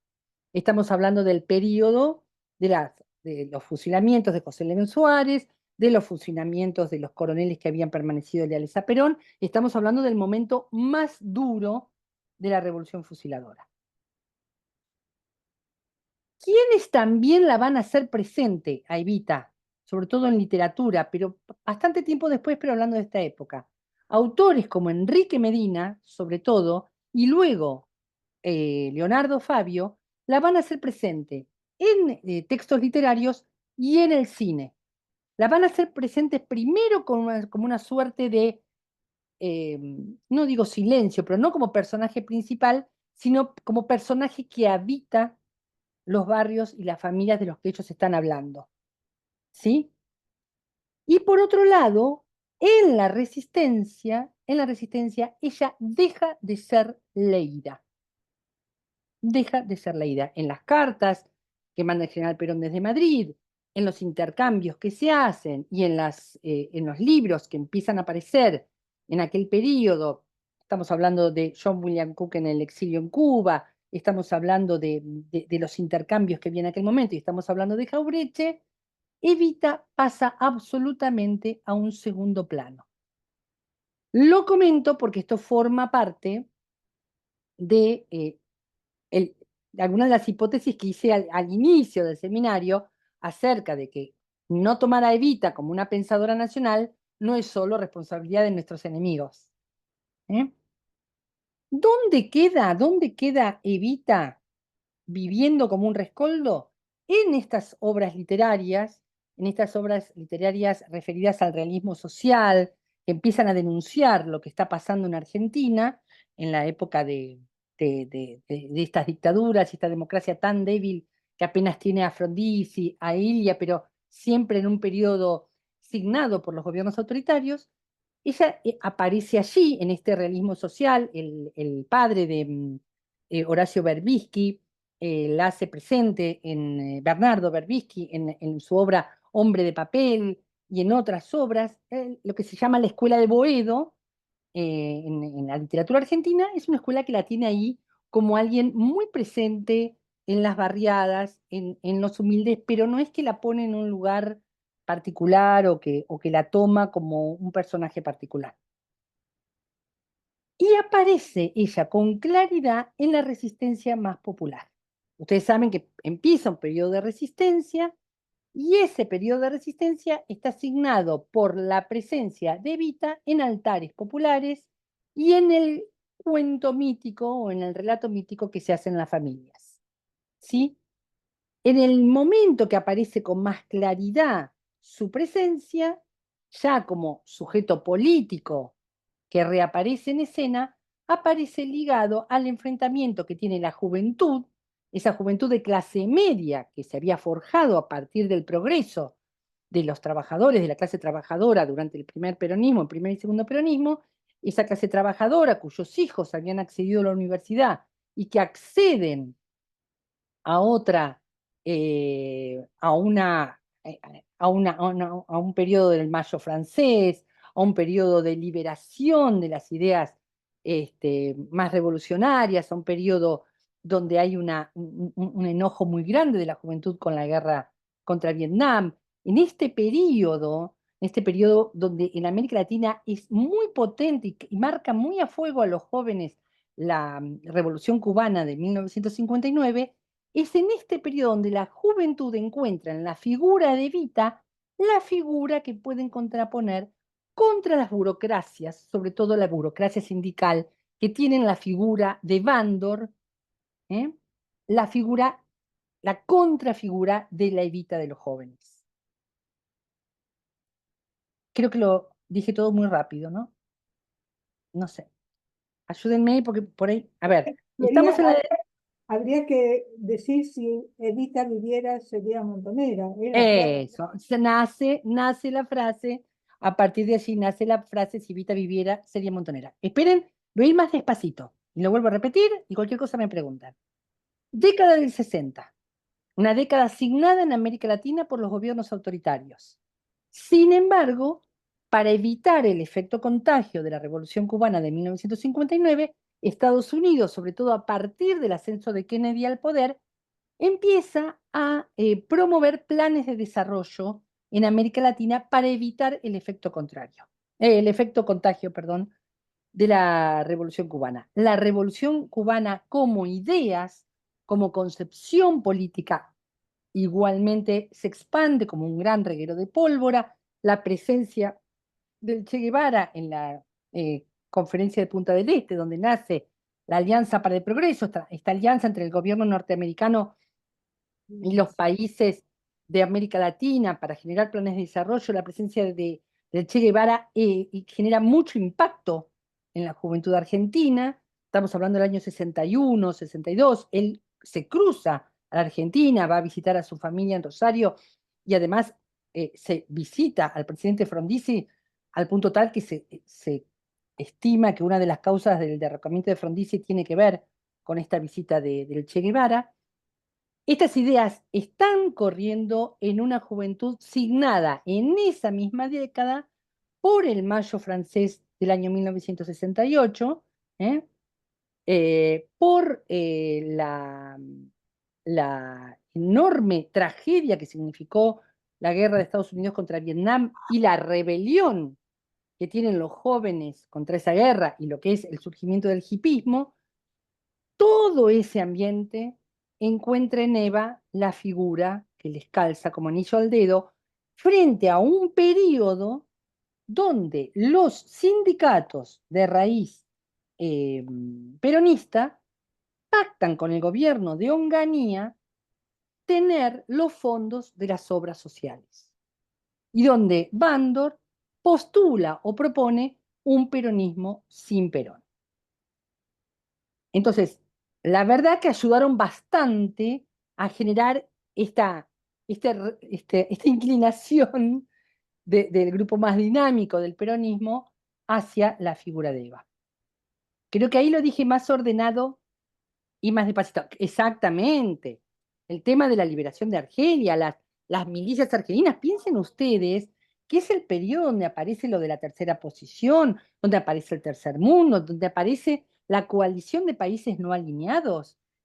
Las guerras de liberación de África, sobre todo la argelina, tiene incluso en milicias y en militantes y en militantes nuestros que viajan para participar de esto que se había convertido en un proceso de liberación a escala planetaria.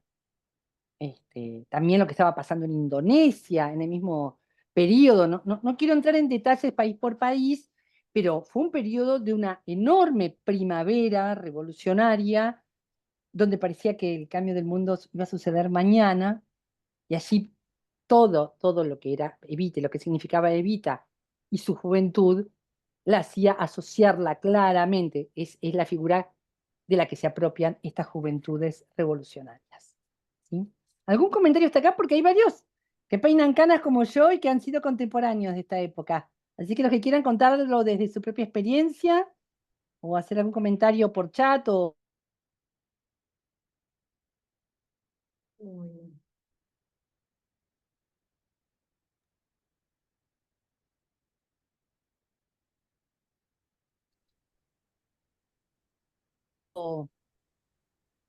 Las cebas territoriales. Esta acciona desde el amor por una causa social, tal cual, a la parte anterior de la clase. Gracias, Natalia. Adelante, Diego, acordate de apagar la cámara cuando comentes, así. No, un Adelante. recuerdo, una vez, digo, un recuerdo personal. Eh, en Lincoln, yo me crié en Lincoln, provincia de Buenos Aires, bueno, mi padre y mi tío gritan después de comer un asado en el fondo de mi casa, ya años 66, 67, digo, el vínculo yo empiezo a tener con Eva, ahí escucho que mi viejo grita para provocar a otro vecino, porque estábamos en el fondo de la casa, ¿no? Donde los fondos de las casas se juntan, entonces Sí. grita: Perón cumple, Evita dignifica. Y eso siempre me quedó. Eso ya era el año 66, 66, 67. Ya gritaban, ya estaban gritando, no había ningún tipo de, digo, ya la Evita la gritaban por lo menos en los patios de las casas, ¿no? Nada, un detalle que tiene que ver con toda Hermoso, esa época. hermoso, hermoso comentario. Y no es casual, Diego, que ella estuviera en el patio de una casa, Claro, porque es donde ella habitaba, es lo que claro. ella habitaba. Y también me estaba olvidando, acá me fui a mi machete, de que estamos hablando de la década del Cordobazo. Estamos 69 hablando Córdoba. de 69, 1969, que es la que es la movilización obrera que hace caer a Onganía, ¿no? Claro. Con, a ver, la mayor industria automotriz del país, digamos, los trabajadores más, no digo privilegiados, pero los que estaban con un trabajo más industrial, digamos, más de industria avanzada, están en ese momento rebelándose contra lo que estaba pasando. Es el mismo momento. ¿Quién más? Claro, ahí solo nos hace acordar de la masacre de Tlatelolco en México. Ahí ella había puesto lo del Cordobazo, claro, tal cual, tal cual, tal cual. Hay una masacre de jóvenes estudiantes universitarios en la Ciudad de México, que fue un momento de muchísima conciencia de la juventud de que lo que estaban proponiendo ponía en peligro sus vidas y no los no. Bueno, y después estamos hablando del periodo de Carlos Mujica, estamos hablando de ese regreso de Perón, de que vamos a hablar en un minuto más, pero antes quiero ver si hay alguien más que quiera hacer algún comentario.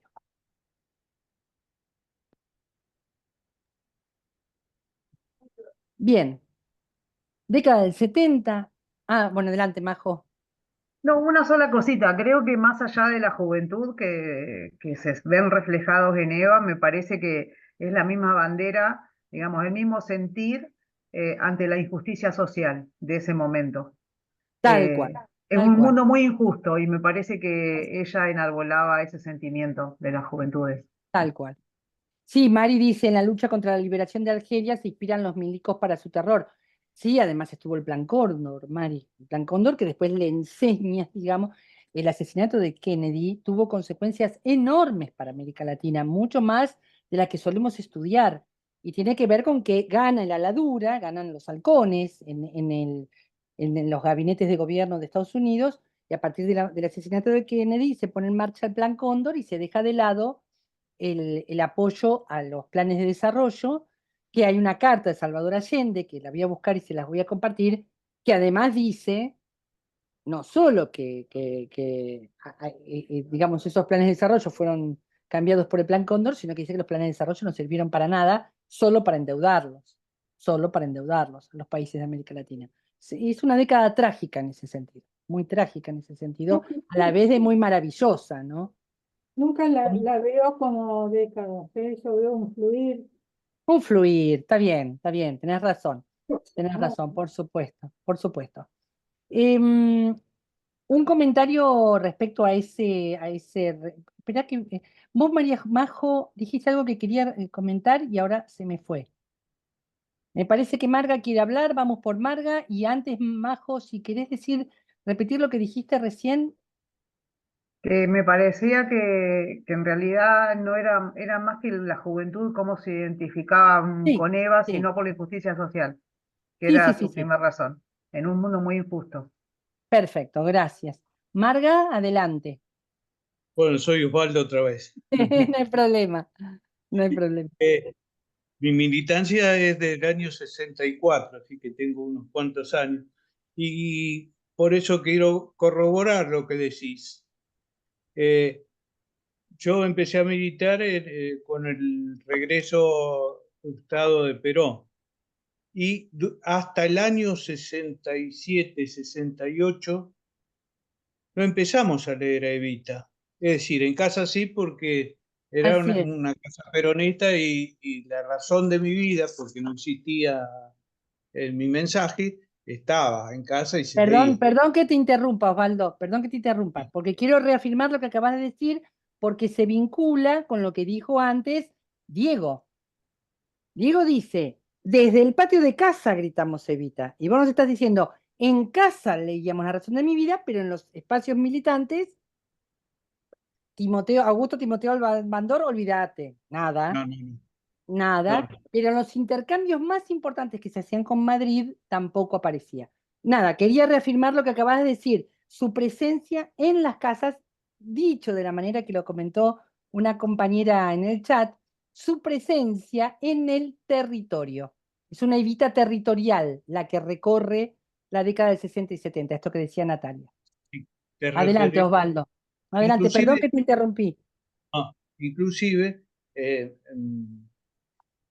las abuelas tenían en las casas una foto con una vela prendida Claro, en claro. las casas que con mucho, como decís vos, mucho miedo, ¿no? Mucho, media resguardada, así. Así es. Y recién en los años 69, no, 68, no, no recuerdo, inclusive cuando Montonero secuestra a Aramburo, le pregunta por el destino del cadáver de Evita. Así A es, lo que, así es. a Lo lo comenté ahí que, al principio. a lo que Aramburo no contesta. Según tengo entendido, no se sabe si porque no lo sabía o porque no lo quiso. Así es. Así es. Bueno, recién después, por eso quiero corroborar, recién después a fines de década del 60 se empieza a leer a Evita. Exactamente, Gracias. exactamente. Y yo voy a hacer un último comentario, y puede ser muy polémico lo que diga, pero como ya estamos llegando medio al cierre, puede ser muy polémico lo que diga, pero lo quiero decir. Mal que nos pese, lo que fue posterior a la, digamos, perdón, antes de hacer este comentario polémico, regreso de Perón, ustedes saben lo que fueron y la enorme potencia que tuvieron el año 73, el año 74, en nuestra historia política, en la historia de la Argentina, lo que fue ese Perón ya cansado, ya con un entorno que le era muy difícil de hacer convivir. Él sabe que está con muy pocas herramientas para hacer convivir en un entorno que tiene este enfrentamiento muy fuerte entre las viejas burocracias, creadas incluso hasta por el propio partido, que se vuelve un partido burocrático, y la nueva energía juvenil. Ese Perón que no logra conciliar todo eso que está pasando, es un Perón que si bien nos deja un legado maravilloso, como puede ser sobre todo el modelo argentino por el proyecto nacional o el plan trienal de reconstrucción y liberación nacional, es un Perón que no alcanza a hacer una síntesis ni del movimiento ni de lo que es la figura de Evita en ese momento. Y acá va, para mí, lo que sería más polémico, que tiene que ver con la posterior dictadura y lo que es después el resurgir democrático. Yo creo que la ópera de Evita hizo mucho más por la figura de Evita de lo que nosotros estamos dispuestos a reconocer. ¿En qué sentido lo digo? Lo digo en el sentido de que ese permanecer en Evita y al mismo tiempo ser otra, en las canciones, en la presencia artística, en lo que empieza a ser la apropiación de las mujeres y su feminismo de la figura de Evita, la reaparición de Mi Mensaje, multiplica los perfiles de Evita en una forma coral donde, perdónenme, para mí la ópera no desentona. No sé si se entiende lo que quiero decir. Es decir, si bien voy a hablar y muy bien de la filmografía argentina que la toma, todo lo que ha sido la figura de Esther Goris, recreándola y demás, tanto en lo que fue el letargo de la dictadura, de la mayor dictadura genocida, en lo que fue la producción literaria, artística y militante de las mujeres detenidas desaparecidas, y en lo que fue posteriormente la recuperación democrática, Evita se despliega. Sale de las casas, y ese salir de las casas, ese salir de las casas y ese salir vivificante, la hace tener múltiples perfiles. Múltiples perfiles. Algunos nos gustan más, otros nos gustan menos, cada uno encontrará el suyo, digamos, pero es una Evita viva que cumple con su deseo de una eternidad en el reino de este mundo. ¿Mm? Hay una Evita no beatificada. A mí me gustaría saber sus comentarios sobre esto, para ir cerrando, saber sus comentarios sobre esto, y me gustaría una Evita muy particular, muy presente en una obra literaria curiosa de estos días y de un proyecto astronómico que me gustaría que María Urrutia nos cuente, pero antes de ir a esa Evita que se despliega y que tiene este perfil en lo que nos va a contar María Marta, ¿alguien quiere hacer un comentario con esto que acabo de decir? Porque por ahí puede ser un poquito polémico lo que digo, pero no puedo. No. A mí esa cosa dogmática de que no, porque la ópera esto y la ópera... déjenla ser, déjenla ser en este despliegue de Evitas después de Evita. Bueno, gracias, Natalia dice que coincide. La ópera subió más alto en el pedestal, si es que se puede estar más alto. Bueno, algo así quise decir. Para mí la despliega. Y aparte la hace vivir una eternidad extraterritorial. Esto que sueña Milei y que nunca conseguirá. Bueno, vamos con Sol y después de Sol vamos con María Marta y un cuento que tiene un rasgo de la Evita desplegada con el que me gustaría terminar. Adelante, Sol. Gracias, no quiero ser pesada yo con mis comentarios, pero No, todos los disfrutamos, así que tranquila. Vamos con el comentario de despedida. Vamos con el comentario de despedida. A mí me parece que en esto de Evita en las casas y Perón en el exilio, hay una cuestión que es muy importante que tiene que ver con que son la década del 60 arranca ya con 9 años de muerte de Evita, o sea, es casi una década, y es la proscripción del peronismo de casi una década, o sea, ya es un proceso fuerte de proscripción, pero la proscripción del peronismo opera sobre todo en el ámbito institucional, ¿no? En los gremios, en los partidos, en la organización y en las ramas más masculinas de esa organización del poder. Bien. Y que,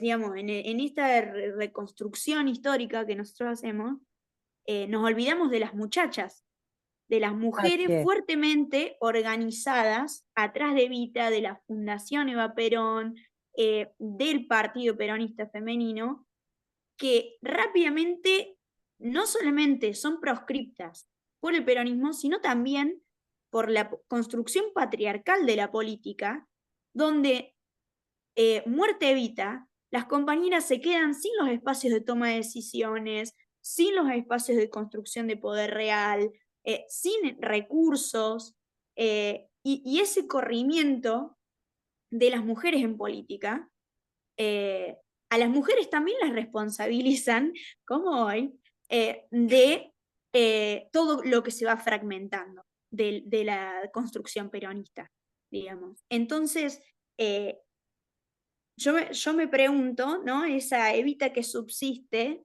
en lo doméstico, en lo cultural, y en realidad porque también subsiste la construcción política de las mujeres, pero no en el plano que universalizamos nosotros, que es de lo institucional, de lo gremial, de los partidos, ¿no? Como de la discusión electoral, porque seguimos pensando en un punto que la política siempre juega en el terreno de lo masculino, digamos, ¿no? En el terreno de donde lo universal, los hombres construyen sus estrategias de poder. Y por otro lado es que Perón en el 62 se junta con otra mujer, ¿no? Y está fuera, y es un rol muy distinto de las mujeres, ¿no? Bien. Entonces, eso, era el comentario que quería hacer era ese, digamos que la proscripción del peronismo opera sobre ciertos canales que la construcción política de las mujeres funciona también por otros carriles, digamos. Por suerte, por suerte. Que tiene que ver con la idea de desplegar, con la idea de desplegar. Evita te ensancha la acción política. Vamos a un despliegue incluso extraplanetario. ¿Querés contarnos, María Marta?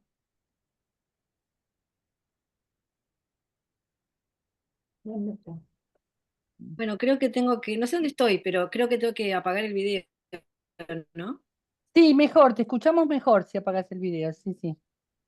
Bueno, no, les quería compartir una cosa que fue como una casualidad, pero cuando fuimos, todo el tiempo pensaba en este seminario y en todos los compañeros de Girones de mi vida, porque presentaron un librito para niños, un libro para niños, que se llama Ana, Evita y los planetitas, en el planetario de acá de la ciudad.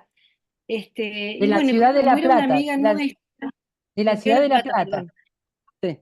Perdón. Y como una amiga nuestra fuimos, es una amiga nuestra, Kitty Bartolo, que es una artista plástica, y su marido, Luis, que es un astrónomo. Y entonces contaron una historia, que bueno, muchos la saben, pero muchos no, espera, se me fue que habían descubierto en La Plata. ¿Cómo? No, no me ven porque a propósito, para Sí, que por eso. ande mejor. Habían descubierto en La Plata, un astrónomo del Observatorio de La Plata, 5 planetas, 5 asteroides, mejor dicho, y que lo llamaron con los nombres de Evita. Ahora lo voy a leer directamente del librito porque es una maravilla. Y este libro está dedicado a Ana Diego, que es una desaparecida de la dictadura militar y que le pusieron por nombre al último asteroide que descubrieron desde La Plata también, Ana Diego. Y una cosa que me resultó muy interesante y que por eso lo quería comentar hoy, es que nosotros siempre que pensamos en la eternidad, un poco pensamos en el universo también, ¿no? Pensamos en las estrellas, pensamos en los astros, pensamos en la inmensidad, en la eternidad de la Vía Láctea, qué sé yo, pensamos en... y esta relación de las personas con los astros es muy interesante. Y nos contaba este astrónomo que hay una cosa más interesante aún, que acá en la Tierra uno le puede poner un nombre a una calle y un gobierno puede venir y sacárselo. Uno puede poner un nombre a un mural, a un monumento, a lo que sea, y alguien puede venir y sacárselo. Pero cuando un astrónomo le pone un nombre a un astro, hay una convención internacional que no se puede sacar por la eternidad. O sea que ese astro va a llamarse así por la eternidad. Y eso me llamó mucho la atención porque estaba pensando mucho en este último día de Eva después de Eva, y pensaba qué notable, ¿no? Que estamos hablando de eternidad y estamos hablando de este asteroide, de estos asteroides. Lo voy a leer directamente del libro. Es un libro donde una mamá le está contando el cuento a los niños. Voy a leer un pedacito chiquitito. Y los planetitas que se descubrieron en el Observatorio de La Plata, ¿cómo se llaman? Siguió preguntando Antú. Hay muchos. Uno se llama Angélica, como la esposa de un astrónomo que lo descubrió. Otro se llama La Plata, como la ciudad. Y hay otros 5 planetitas que me gustan mucho y que mucha gente ni siquiera sabe que existen. ¿Y cómo se llaman? Comentaron los chicos. Evita. Evita es el que más me gusta, dijo la mamá. Es un homenaje a una mujer extraordinaria, continuó, a María Eva Duarte de Perón. Una mujer que hizo muchas cosas maravillosas para el pueblo argentino. El otro asteroide se llama Abanderada, el otro Mártir, el otro Descamisada y al último le pusieron Fanática. Todos nombres que estaban relacionados con Evita. ¿Y qué querían decir esos nombres? Abanderada porque así se la conocía Evita, como la abanderada de los humildes. ¿Vieron que llevar la bandera es algo muy importante en el cole? Bueno, ella hacía tantas cosas para que la gente saliera de la pobreza y viviera mejor, que por eso la llamaban así. Por ejemplo, creó la Fundación Evita, bueno, cuenta toda la historia de abanderada. Después, Evita organizaba torneos, le dio trabajo, bueno. Y mártir y descamisada, preguntaron los niños. Mártir es una palabra que se usa para describir a la gente que muere por defender sus ideales. Como Evita murió joven y entregó los últimos años de su vida al pueblo para que toda la gente pudiera estar mejor, algunas personas la consideran mártir, otras la consideraban santa.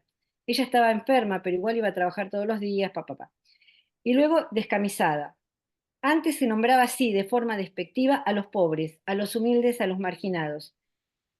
Y como Evita esa gente era la que más le importaba, ella misma empezó a llamarse a sí misma descamisada, en honor a esa gente que tanto la quería. Y así la palabra empezó a cambiar de sentido.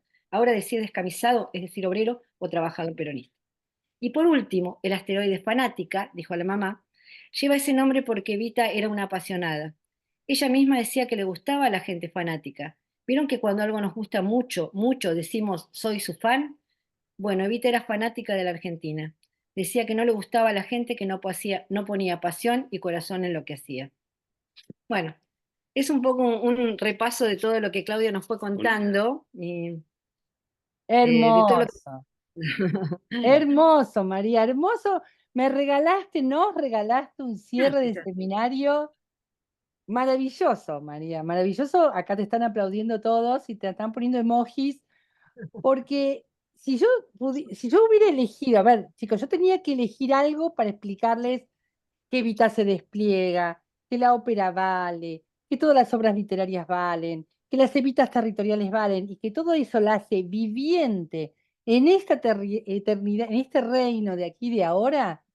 Tener estos planetas con su nombre y que ese nombre sea indeleble, wow, qué cierre, ¿no? Qué cierre maravilloso, qué cierre maravilloso. Así que muchas gracias por eso, por esto que nos contás, María, muchas gracias. Ahí incluso Eva recuerda, mira, ahí todos te están elogiando también en el chat. Mira, Graciela nos está contando que la ópera se escribió en el 78, se estrenó en el 79 en Broadway y en cine en el 96.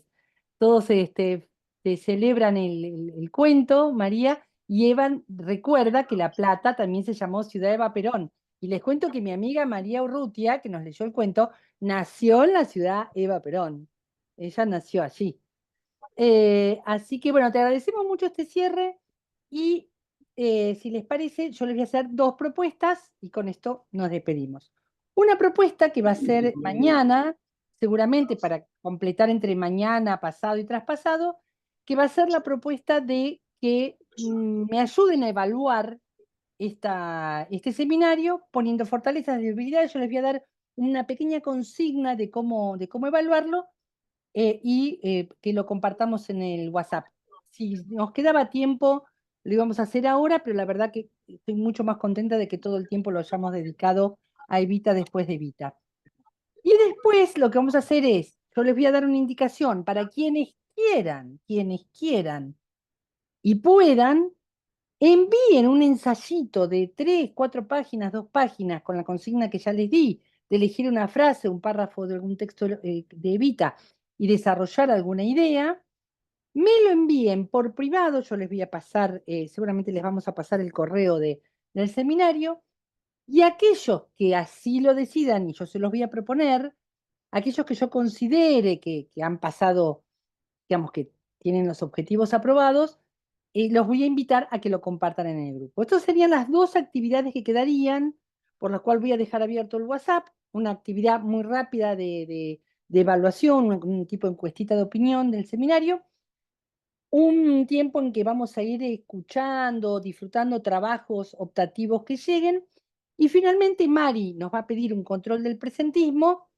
para después enviar a confeccionar los certificados y vamos a dejar el grupo abierto hasta que les entreguemos el drive para que ustedes se bajen los certificados. Estos son los mensajes que quería dar. No sé si hay algo más que quiera decir alguien en forma particular y si no, abrimos los micrófonos para saludarnos. Ay, mira, Maite Herrera te cuenta que estuvo ahí, mira vos, qué lindo. Gracias por este hermoso cuento, te dice Marga. Gracias por compartir a todos y todas sus saberes, dice Marinés. Mabel dice, Eva está en Cristina y seguiremos ese camino junto a ella por la justicia social. Hermoso, muy lindo, ¿no? La verdad, que mi amiga me ha producido un cierre fantástico, a toda orquesta. Bien, Bueno, parece. gente, Estamos, abrimos los micrófonos Sí, y nos claro, no. saludamos. Gracias a todos. Gracias, Claudia, gracias. Un placer. Gracias, Clau, gracias a todos y a Gracias. todas. Muchas Gracias, gracias. hasta luego. Nos vemos entonces, compañeros. Gracias, Claudia. Nos vemos. Gracias a ustedes y nos Gracias. vemos en el WhatsApp. Gracias a todos. Nos vemos en el WhatsApp, gente, en estos días. Bueno, nos vemos. Chao. Chao, chao. No se olviden de poner ahí que la vía Sol, no se olviden de poner el nombre y el DNI. Hasta luego.